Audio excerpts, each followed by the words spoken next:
have heard the Hamelin people ringing the bells till they rock the steeple. Go, said the mayor. Get long poles, poke out the nests, block up the holes, consult with carpenters and builders, and leave in our town not even a trace of the rats. When suddenly, up the face of the piper perked in the marketplace and said, "First, if you please, my 1,000 guilders." 1,000 guilders. The mayor looked blue. So did the corporation, too.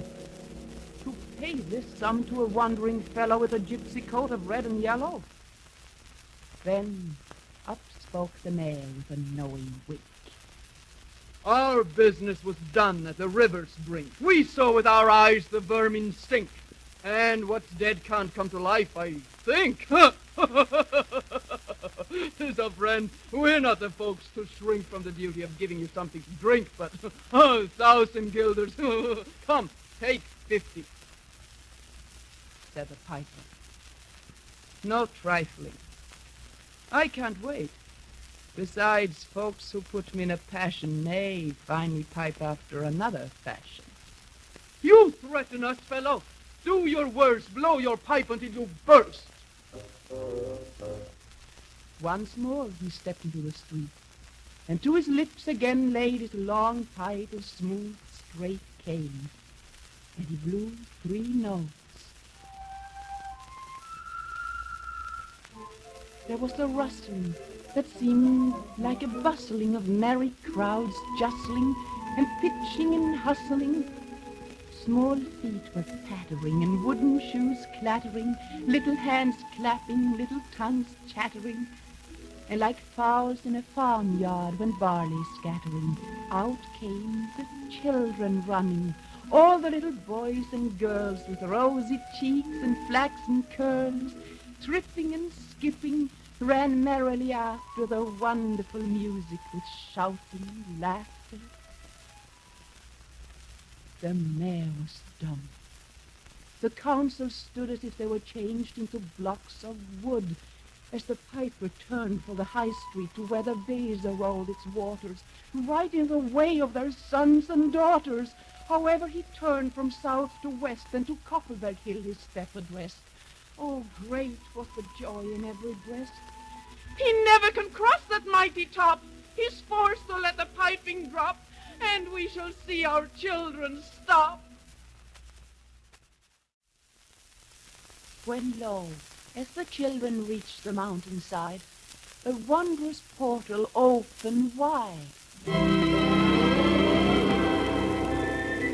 as if a cavern were suddenly hollowed, and the piper advanced, and the children followed.